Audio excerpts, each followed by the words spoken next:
Welcome back, everybody. This is tutorial 3, and in this video, we're going to be dealing with task 4, which is the last one from this tutorial. And in this one, we're going to be introducing the Aspen Exchanger Design and Rating function that is inside Aspen Plus.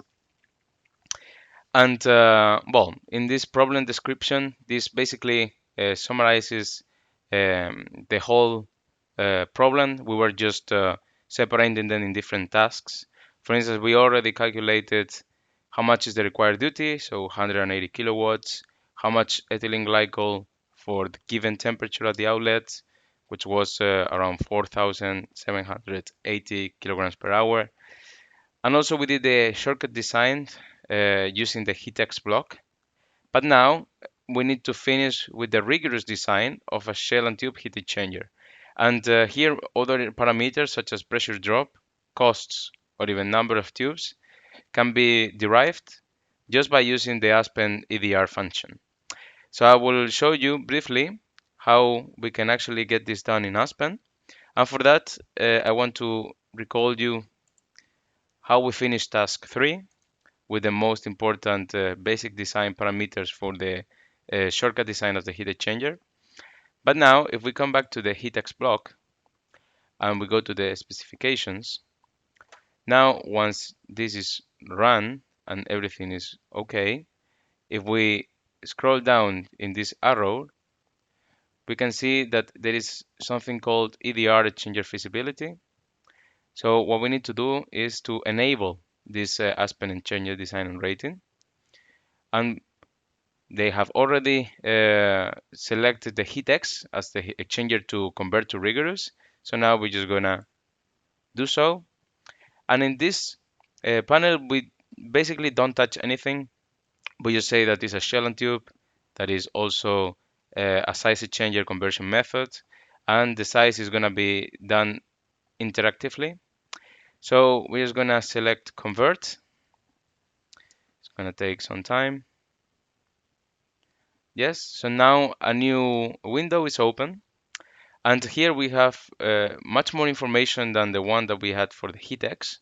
We have configuration section, size section, overall results section, and in the last line we also have the total cost of the shell.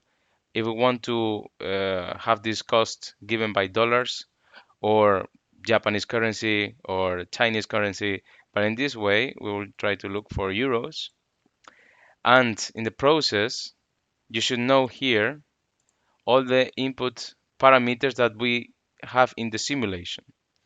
So the pressure, let's see if we can have it in bars. And here you can see the hot side specifications, the cold side in the specification, and also the outlet pressure. And if you see here, it's not 3388, it has some pressure drop, which is the one that was calculated from the heatx block. And now we just want to make sure that once this rigorous model calculates the heat exchanger, the maximum pressure drop cannot be higher than 0.4 bars, for instance. So this is a design specification. And now also we can see the inlet temperatures for both streams. And right now we are able to size it. So the whole procedure comes basically by iteration. So we give some parameters like the one that Aspen well, is giving us now. And what Aspen is going to do is just to propose some models of some heat exchanger uh, sizings and conditions that can be okay for the service that we want to do. So right now, let's go to size and is evaluating different designs, and from these different designs one of them will be okay, the other ones will be discarded. So if you see, it already give us in this part some results, and here we can see exactly the whole the real results based on an accurate design, and we can check that basically we have everything that we wanted to know. Let me perhaps put this in kilowatts. We can see that heat duty is the one that we want, and also the available pressure drop in this one is 0.26 and 0.5, but we want to have 0.4 below. So we can input this value, and let's say it's 0.34, and now we size it again.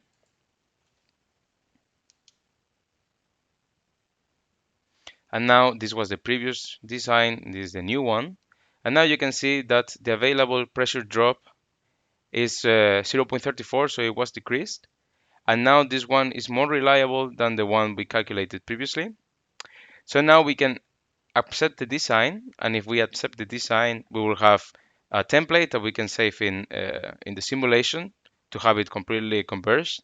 But before doing so, I want you to know how is the geometry calculated.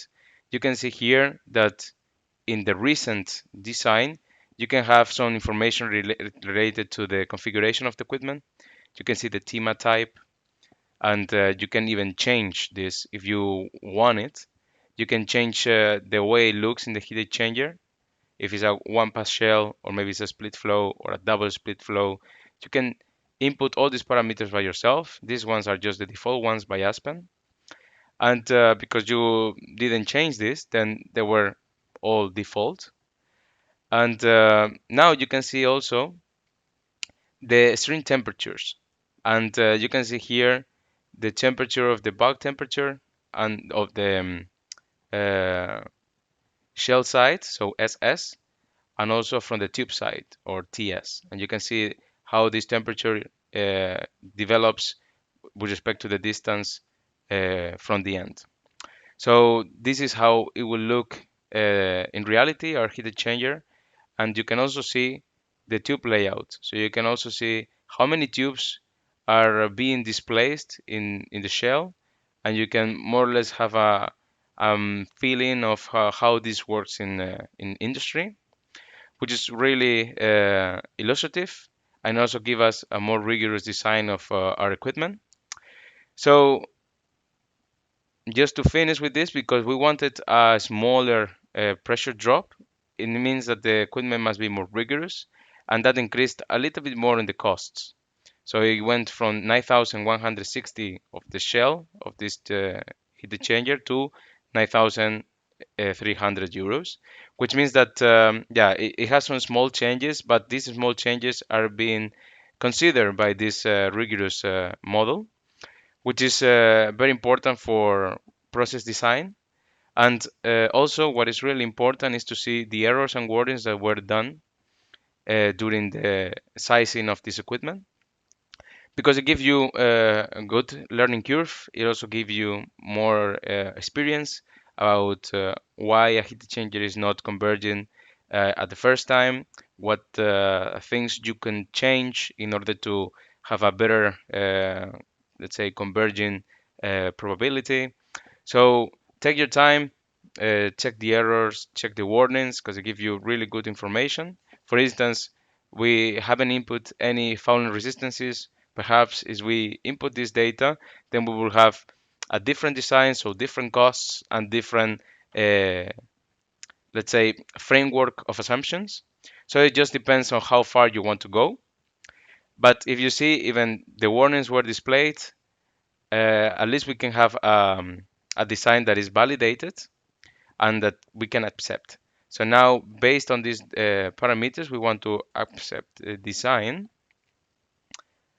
and that's it. It's already accepted. And now we finish with the rigorous model of this heat X to heat up the freon stream using ethylene glycol. But now we know how the tubes are, how the shell is distributed, and many other things, even the pressure drop that can happen in this system, just by using the EDR feasibility in Aspen Plus.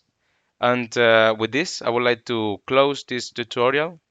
I would like to thank you for your time for watching all these videos, and I wish you good luck in your process design assignments, and well, all the best for your assumptions, for your simulations, and we are glad to see your reports soon.